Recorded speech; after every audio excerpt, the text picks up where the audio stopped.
नमस्कार, बहुत स्वागत है आपका डिबेट लाइव बड़ी बहस मध्य प्रदेश में। मैं हूं आपके साथ अमित शर्मा। कर्मचारियों के हित में पिछली सरकार ने जाते जाते वो सारे ऐलान किए थे जो बाकी थे। वादों के भरोसे कर्मचारियों ने बीजेपी को चुना, लेकिन इस साल भी उनकी उम्मीदें पूरी होती नहीं दिखती। दरअसल मध्य प्रदेश के 7.5 लाख कर्मचारियों में से 5 लाख की वेतन विसंगतियों को दूर करने के लिए गठित कर्मचारी आयोग का सरकार ने कार्यकाल 1 साल बढ़ा दिया है। यह पहला मौका है जब बड़े कर्मचारी वर्ग को प्रभावित करने के लिए गठित आयोग ने अपनी रिपोर्ट सरकार को सौंपी हो और उसका कार्यकाल खत्म होने के 6 महीने बाद बढ़ाया गया हो। विपक्ष भी इस पर हमलावर है। आज इसी विषय पर हमारी पैनलिस्ट के साथ चर्चा होगी, मगर उसके पहले देखिए यह खास रिपोर्ट।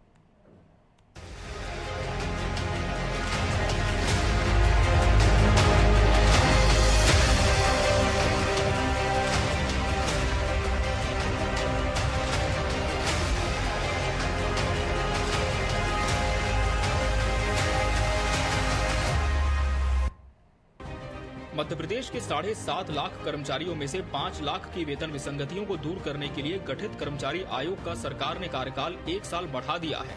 आयोग का कार्यकाल 11 दिसंबर 2023 से 12 दिसंबर 2024 तक होगा। कर्मचारी संगठनों का आरोप है कि सरकार ने मनचाही रिपोर्ट हासिल करने के लिए आयोग का कार्यकाल बढ़ाया है। वित्त मंत्री जगदीश देवड़ा कह चुके हैं कि आयोग की रिपोर्ट प्राप्त हो चुकी है, जिसका परीक्षण कर लागू करवाया जाएगा।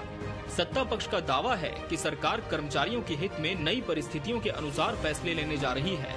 आयोग और बेहतरी के लिए बढ़े हुए कार्यकाल का सदुपयोग करेगा। चाहे डीए बढ़ाने की बात हो, चाहे फिर वेतन वृद्धि की बात हो, चाहे फिर उनके कौशल विकास की बात हो, चाहे तमाम कर्मचारियों के कल्याण के कार्यक्रम मध्य प्रदेश में लागू करने की बात हो, और उन्हीं के कल्याण के लिए यह एक आयोग भी राज्य सरकार ने बना रखा है। उस आयोग की सिफारिश से कर्मचारियों के हित में, उनके वेतन की विसंगतियों को दूर करने में और तमाम तरह के उनको लाभ देने के लिए समय समय पर प्रस्तुत होती रहती है। वर्तमान में भी उसका कार्यकाल समाप्त हो रहा था, तो 1 वर्ष का और कार्यकाल बढ़ाकर कर्मचारियों के हित में निर्णय करने का काम सरकार ने किया है। नए प्रस्ताव के अनुसार आयोग 6 महीने में दोबारा संशोधित रिपोर्ट जारी करेगा। उसी के अनुसार वेतन निर्धारण होगा। वहीं विपक्ष का आरोप है कि सरकार कर्मचारियों से किए वादों को पूरा नहीं करना चाहती, इसलिए आयोग के कार्यकाल को बढ़ाने का बहाना देखा गया। पहली बात तो ये है कि आयोग ने अपना समयबद्ध काम नहीं किया और 1 साल का कार्यकाल उनका बढ़ा दिया। मुझे ये बताएं कि कर्मचारियों की वेतन विसंगति अगर दूर करना है तो किसी आयोग की जरूरत क्या है? ये तो सरकार के अपने हाथ में है। एक सीनियर सेक्रेटरीज की कमेटी बनाए, उसकी संक्षेपिका तैयार करे, मंत्रिमंडल की बैठक में लाए और उसके जो अपनी फाइनेंशियल उसका रिपरकेशन है उसका असेसमेंट करे और इनकी वेतन विसंगतियों को दूर करे। प्रदेश के समस्त 52 विभागों में लिपिक और चतुर्थ श्रेणी कर्मचारी कार्यरत हैं, जिनकी वेतन विसंगतियां बरकरार हैं। लिपिकों के वेतन की विसंगति 1984 से चली आ रही है। धीरे धीरे नीचे वाले सभी संवर्गों के वेतन बढ़ते गए और उनके पदनाम भी बदल गए।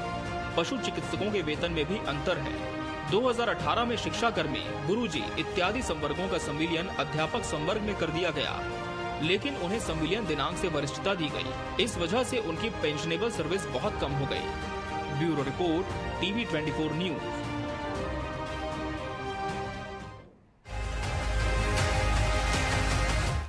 टूटती आस, कर्मचारी निराश, आज इसी विषय पर हमारी चर्चा होगी और इसके लिए हमारे साथ खास मेहमान भी जुड़ चुके हैं।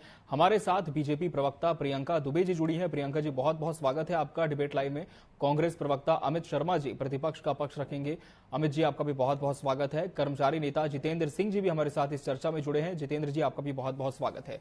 जितेंद्र जी, अब आयोग का कार्यकाल बढ़ाए जाने पर सरकार का यह तर्क है कि रिपोर्ट तो मिल चुकी है, लेकिन परीक्षण होगा, इसके बाद जो नीतिगत फैसले हैं वो लिए जाएंगे।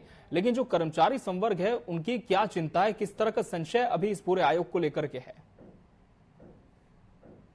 देखिए, जो सिंघल साहब की अध्यक्षता में जो कमेटी बनी थी जी, उस कमेटी से ही हमें आपत्ति है। उस कमेटी को बनाते समय न तो 2-3-4 बार हमने खुद उनसे मिलने की कोशिश की अध्यक्ष महोदय का न तो बैठने का स्थान निश्चित था और न उनका समय निश्चित था।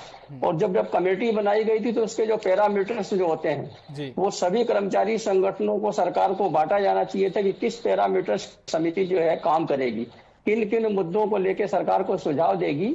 कुल मिला के वो जो समिति थी, मैं नहीं समझता हूँ कि कर्मचारियों के जो फंडामेंटल राइट्स हैं, जो उनकी वेतन विसंगति, उस पर उसने गंभीरता से काम किया। और रही बात समितियों की, तो मैं समितियों को कहना चाहूंगा कि इसी सरकार ने जनवरी 2023 में हमारे जो प्रदेश के जो कर्मचारी हैं उनको गृह भाड़ा भत्ता, यात्रा भत्ता, अन्य जो भत्ते होते हैं, विकलांग कर्मचारियों को विकलांग कर्मचारी भत्ता, मंत्रालय कर्मचारियों के लिए भत्ता के लिए एक वित्त सचिव की अध्यक्षता में जनवरी 2023 में सरकार ने कमेटी गठित किया। और उस कमेटी का 2 माह का कार्यकाल तय किया था सरकार ने कि 2 माह में कमेटी प्रतिवेदन देगी और सरकार उस पर निर्णय लेगी। अब 2023 जनवरी यानी मार्च तक उसको 23 तक कमेटी को रिपोर्ट देना था और अप्रैल मई जून 2000 चुनाव से पहले उनकी कमेटी पे सरकार को निर्णय लेना था। आज हम 16 जुलाई 2024 को बैठे हैं तो उस कमेटी का भी कोई हल नहीं निकला, ना कर्मचारियों को कोई लाभ निकला। कुल मिला के इस कमेटी के नाम पर सरकार जो हमारे जितनी भी हमारी मांगे हैं, जितनी हमारी वेतन की संगति है, उसको लटका के रखना चाहती है। बहुत सारे ऐसे इशू हैं, बहुत सारे ऐसी इशू हैं, जैसे कि मैं पदोन्नति की बात करूं, पदोन्नति में किस कोर्ट ने ये कहा कि आप पदोन्नति नहीं दोगे? मुझे मध्य प्रदेश सरकार ये कह दे कि मध्य प्रदेश हाई कोर्ट ने पदोन्नति पर रोक लगाई है, चाहे सुप्रीम कोर्ट ने कहा कि आप पदोन्नति नहीं करोगे। मध्य प्रदेश हाई कोर्ट ने जो 2002 का जो पदोन्नति भर्ती नियम था उसके बारे में व्याख्या किया है।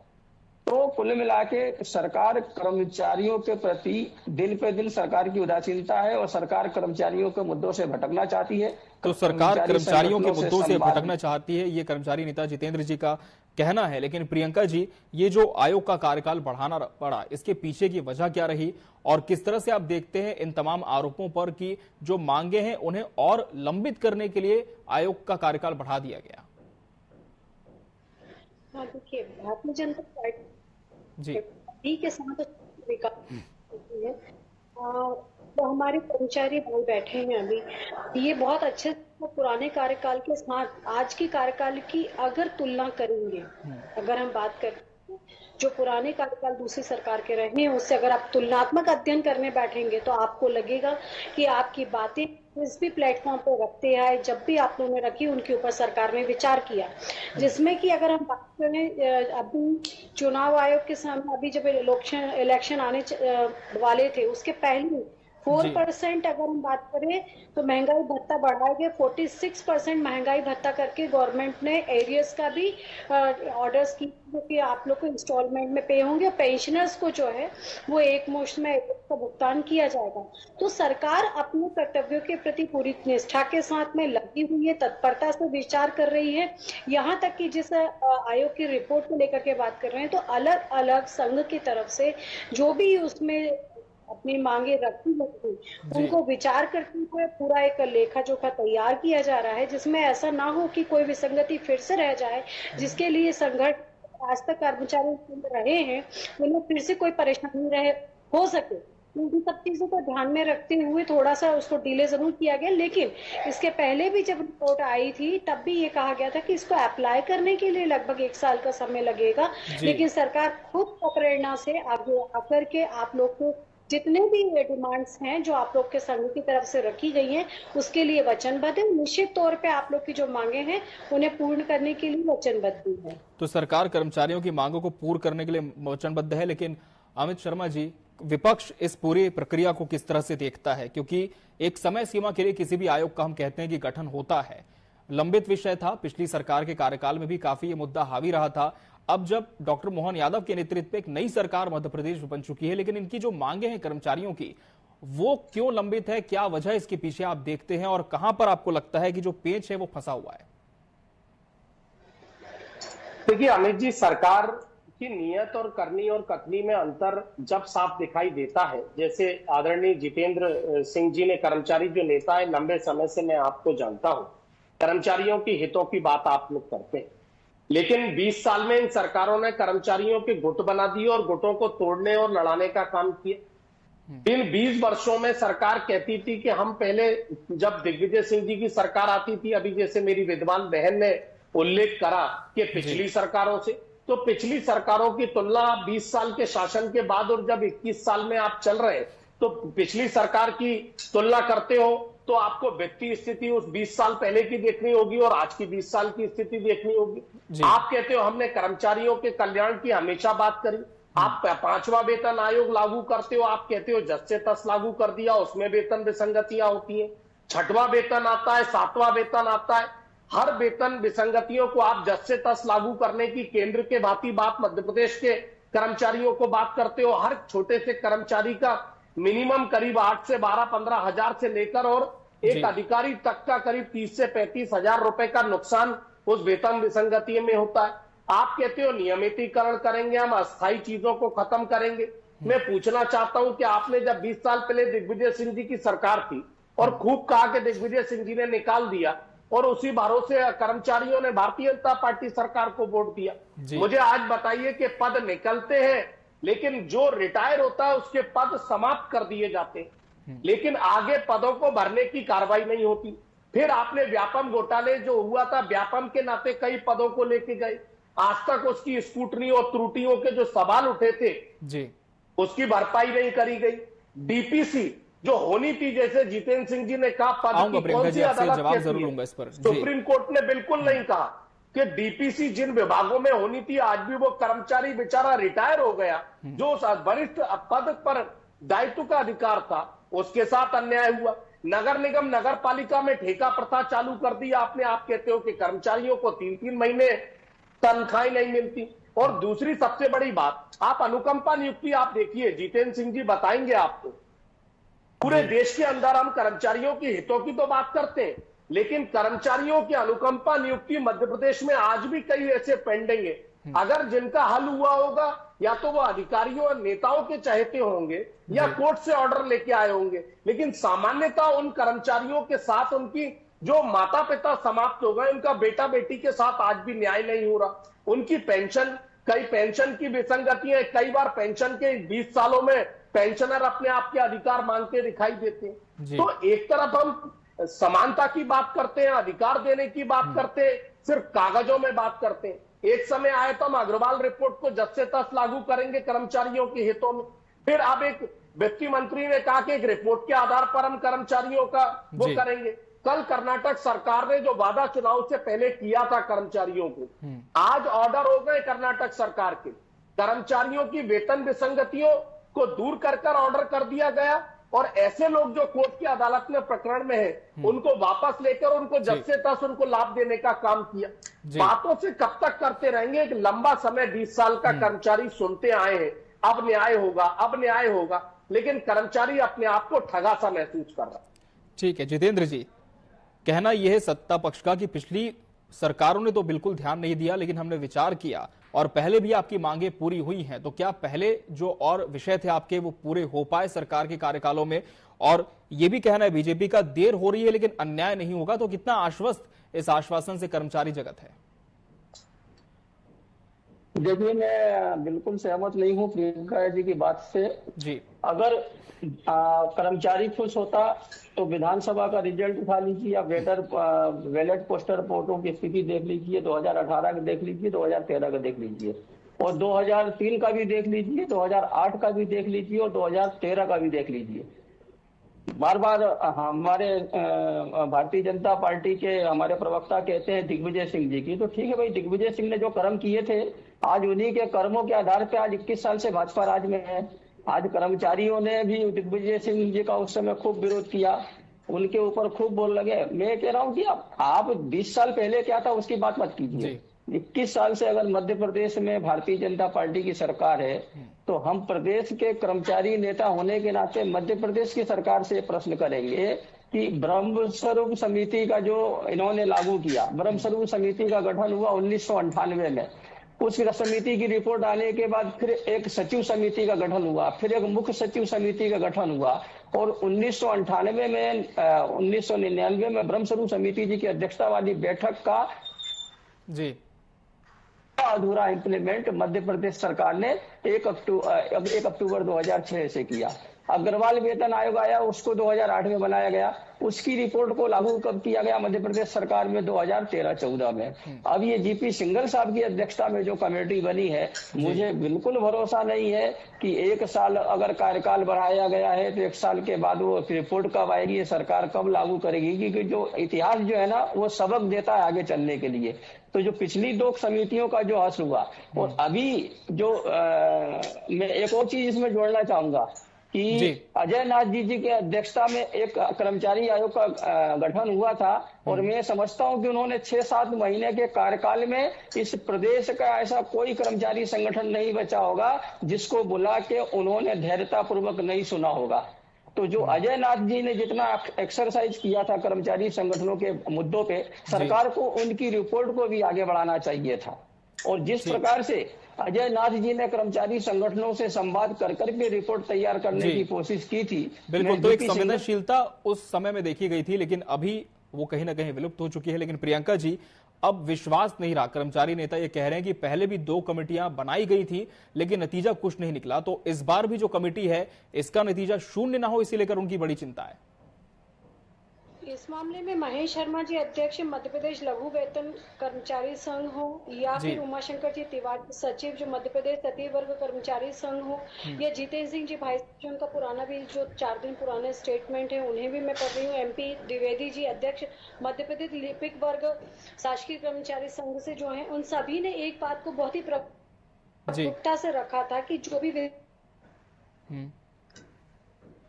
जी प्रियंका जी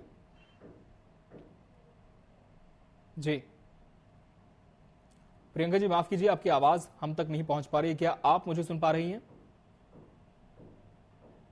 प्रियंका जी, क्या आपको मेरी आवाज मिल पा रही है? चलिए इनसे फिर से हम संपर्क करने की कोशिश करेंगे। अमित शर्मा जी का रुख कर लेते हैं। अमित जी, कर्मचारियों की चिंता भी कहीं ना कहीं वाजिब है कि पहले भी आपने 2 समितियां बनाई थी, उसका नतीजा कुछ नहीं निकला। इस बार समिति बनी, 6 महीने पहले तक भी जो प्रक्रियाएं थी अभी भी वो समझ से परे हैं, और अब कार्यकाल और बढ़ा दिया गया है। तो क्या इस बार कोई निष्कर्ष निकलेगा? यह आशंका कितनी सही आपको लगती है, और बतौर प्रतिपक्ष क्या आपके कदम होंगे इसके लिए? देखिए, कर्मचारी नेता आदरणीय जितेंद्र सिंह जी बैठे हैं जी, और मैं समझता हूं कि ना उन्हें कर्मचारी को ना कांग्रेस से वास्ता होता है ना भारतीय जनता पार्टी से। वो एक न्याय पक्ष की बात करते हैं, कर्मचारी और मध्य प्रदेश के आगे बढ़ाने की बात करते हैं। कर्मचारी किसी पार्टी से रिलेटेड नहीं होता। उन्होंने जेपी सिंघल रिपोर्ट के आधार पर बात करी, जो पूर्व से कमेटी के अध्यक्ष बने हुए हैं। निसंदेह आप कर्मचारियों के हितों की बात करोगे तो उनको बुलाकर संवाद करना पड़ेगा, चर्चा करनी पड़ेगी, आगे बातचीत करना पड़ेगा। और जेपी सिंघल साहब ने आज संविदा कर्मचारियों की जो रिपोर्ट थी उस आधार पर क्या निर्णय लिया? नियमितीकरण के लिए जो जेपी सिंघल साहब का एक बयान आया था कि हम जो नियमितीकरण किया जा रहा है, जो ठेका प्रथा है, इसके बारे में सरकार निर्णय ले रही है। तो तत्कालीन मुख्यमंत्री शिवराज सिंह चौहान जी ने 2018 11 दिसंबर को वल्लभ भवन में एक बैठक करी, जिसमें कर्मचारियों के हितों की बात करने के लिए अधिकारियों को बुलाए, लेकिन आज तक उसका कोई निष्पक्ष नहीं निकला। 2011-14 दिसंबर को शिवराज सिंह चौहान जी ने बैठक करी, आज तक कोई निर्णय नहीं लिखा। बैठकें तो हो रही हैं जी, सवाल भी हो रहे हैं, चर्चाएं भी हो रही हैं, लेकिन निर्णय कब आएगा, कर्मचारी इस बात की चिंता करता है। सबसे आश्चर्यजनक बात यह है अमित जी कि 245 पदों का एक ऐड जारी होता है वल्लभ भवन से, जो अस्थायी तौर पर वहां पर चतुर्थ श्रेणी के कर्मचारियों के लड़के जो है, बच्चे वो काम कर रहे हैं। मंत्रियों ने लिख के नोटशीट पे दे दिया है मुख्यमंत्री जी को कि इनके रिजल्ट घोषित कर दी जाए। 9 माह हो गए, जीएडी डिपार्टमेंट स्वयं मुख्यमंत्री जी उसके मंत्री हैं, और आज तक उन लिखित परीक्षा देने वालों का रिजल्ट घोषित नहीं हो रहा। तो क्या कर्मचारियों की हम हितों की बात करते हैं? ये कोई आलोचना नहीं है सरकार के खिलाफ। चूंकि मैं एक कर्मचारी का पुत्र हूं, और मैं कर्मचारी का पुत्र होने के नाते इन सारी बातों को बखूबी जानता हूं। सरकारी आवास स्मार्ट सिटी के नाम पर, तमाम प्रोजेक्टों के नाम पर तोड़ दिए जाते हैं जी। कई कर्मचारियों के आवास के लिए आवेदन पड़े हुए संपदा कार्यालय में और विधानसभा के कार्यालय में, लेकिन खाली पड़े रहेंगे, उनको तोड़ दिया जाएगा, व्यापारियों को जगह दे दी जाएगी, लेकिन सरकार अलॉट नहीं करेगी। सरकार से अगले आदेश तक, अगली मीटिंग तक, अभी स्मार्ट सिटी के पैसे से भोपाल शहर के अंदर कई 300-400 हजार एक मकान बना दिए गए, आज तक वो अलॉट करने के लिए सरकार उस कमेटी का गठन नहीं कर रही जिससे कर्मचारियों को आवास मिल जाए। कर्मचारियों की उत्पीड़ना और कर्मचारियों के हितों की रक्षा जो 20 वर्ष की सरकार नहीं कर पाई, वो आगे क्या होगा, इसी सोच से शायद विपक्ष को भी और आम कर्मचारी परिवार को निराशा होती है। ठीक है, जवाब दीजिए प्रियंका जी। पहले भी जो 2 समितियां बनाई गई थी उसका नतीजा नहीं निकला और चिंता इस आयोग को लेकर भी है। अगर हम इस कर्मी कल्चर को बंद करके उनको रेगुलर करने का काम भारतीय जनता पार्टी की सरकार ने ही करा है। जहां पर आप शिक्षा कर्मियों के नाम से, निविदा कर्मियों के नाम से उनका सिर्फ 2500 रुपये इस प्रकार से उनका पेमेंट करके जो काम करते थे, आज उनकी अगर हजारों रुपए में तनख्वाह का इंक्रीमेंट किया गया है तो वो मध्य प्रदेश सरकार वचनबद्ध होकर के किया है। इसके अलावा अगर हम कर्मचारियों की बात करते हैं तो समय अनुसार वेतनमान का परिवर्तन करना, उनके पेंशन का निर्धारण करना और उसके बाद में उनको रेगुलरिटी बनाए रखना, इसका निर्धारण करने का काम भी भारतीय जनता पार्टी की सरकार ने ही किया है। इसके बाद भी अगर आज इन चीजों के ऊपर बात करने बैठे हुए हैं जिनके ऊपर चर्चा की जा रही है, क्वार्टर्स को लेकर के ये जो बात कर रहे हैं, डिसमेंटल क्वार्टर्स में लोगों को रहने के लिए मजबूर करने के लिए कांग्रेस गवर्नमेंट ने किया था। नए इंफ्रास्ट्रक्चर मल्टीज क्रिएट करके उनको उसमें सेटल डाउन करने का काम भी भारतीय जनता पार्टी की सरकार के समय पर किया गया है। इसके बाद भी अगर मैं बात करूं, उसमें भी अगर मैटरनिटी लीव और पैटर्निटी लीव की बात करते हैं तो उसमें भी अगर इंक्रीमेंट किया गया है तो भारतीय जनता पार्टी की सरकार ने किया है। कि ठीक है प्रियंका जी, पहले हो चुकी है सारी चीजें, लेकिन वर्तमान में जो पदोन्नति और वेतन विसंगति का मुद्दा है, इसे कैसे सुलझाया जाएगा अब? जी जी प्रियंका जी, वेतन विसंगति और पदोन्नति को लेकर अभी जो चिंता है, जिस पर रिपोर्ट भी आनी बाकी है, इसे लेकर क्या कदम अगला सरकार का होगा? ये जो मैटर है ये 2 तरह से रनिंग है इस समय। एक तो कस्टोरियल भी है, फर्स्ट थिंग, इसको लेकर कर्मचारी ऐसा नहीं है, न्यायाधीन भी है, और साथ में सरकार के साथ में वचनबद्ध है। ये बात बिल्कुल सही है कि विसंगति की जो विष है इसको सिर्फ अमित शर्मा जी ने नहीं देखा है। इसके लिए अगर मैं बात करूं तो मैं प्रियंका दुबे जो बैठी हूँ, मेरे पिताजी भी शासकीय कर्मचारी रहे, तो मैं जानती हूँ कि मध्य प्रदेश सरकार में अगर भाजपा की सरकार है और कांग्रेस की सरकार छत्तीसगढ़ में रही है तो वो विसंगति होने के कारण यहाँ से प्रोजेक्ट भूपेश सरकार ने नहीं स्वीकृत किया तो अस्वीकृति हो जा रही है, या वहां से कोई चीज दिक्कत आ रही है तो वो यहाँ पे रोक दिया जा रहा है। इस चीज को भी चेतन जी समझ सकते होंगे कि इस टाइप से भी परेशानियां तो 2000 के पहले तक भुगतना पड़ा। तो ये जो दोनों जब ज्वाइंट एडवेंचर में काम किया जाता था, मध्य प्रदेश और छत्तीसगढ़ एक हुआ करते थे, तब तक उनको लागू करने में परेशानी नहीं होती थी। लेकिन ये परेशानी जब मध्य प्रदेश और छत्तीसगढ़ का बंटवारा हुआ, उसके बाद में भी इस प्रकार की विसंगतियों को एप्लीकेबल करने या उसको रेक्टिफाई करने में परेशानियां खड़ी हुई हैं। इस चीज को अमित जी भले यहाँ पे मंच पे ना बोले, पर ये चीज हुई है कि मेरे पिताजी भी कर्मचारी संघ के नेता भी रहे हैं और उसको भुगते भी हैं। और मैं बता दूं अमित जी, आपको सुन के बड़ा दुख होगा कि अभी तो ये लोग प्रखर होकर अपनी बात रख पाते हैं। जब हमारे समय में हमारे पिताजी बात रखते थे तो सस्पेंड कर दिए जाते थे, ट्रांसफर कर दिया जाता था। दिग्विजय सिंह जी के वो भी ट्रांसफर ऑर्डर जवाब ले लेते। जितेंद्र जी, क्या ये जो अभिव्यक्ति है, सरकार तक आपकी बात पहुंचाने का जो माध्यम है, वो सशक्त आप मानते हैं? और कहां पर खामी देखते हैं? क्या शासन की तरफ से कोई खामी है या प्रशासन की तरफ से कोई तकनीकी खामी है कि जो रिपोर्ट है वो आगे नहीं बढ़ पा रही है? देखिए, मैं सदस्य और इस पे नहीं जाता हूं। मैं एक ऑर्डर की बात कर रहा हूं कि शिवराज जी ने संविदा कर्मचारियों के लिए 2018 में ये कहा था कि जो भी संविदा कर्मचारी है उनको नहीं निकाला जाएगा, उनको रखा जाएगा। और अगर कोई कर्मचारी नियमित कर्मचारी के जिस पद के विरुद्ध संविदा कर्मचारी है तो उसको 90% तनख्वाह देने का ऑर्डर 2018 में हुआ। 2018 से लेके 22 तक कतिपय विभागों ने उस आदेश का पालन नहीं किया।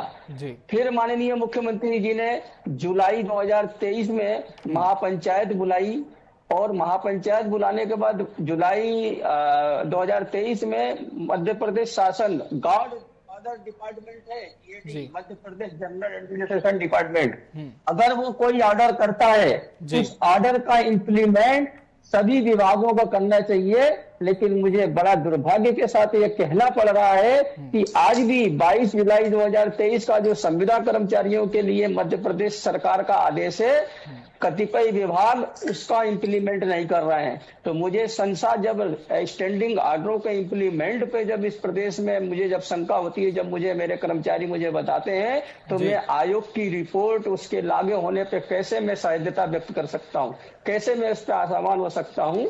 तो मुझे प्रियंका जी आपसे निवेदन है कि सरकार कम से कम अपने आदेशों की मॉनिटरिंग व्यवस्था ठीक करे।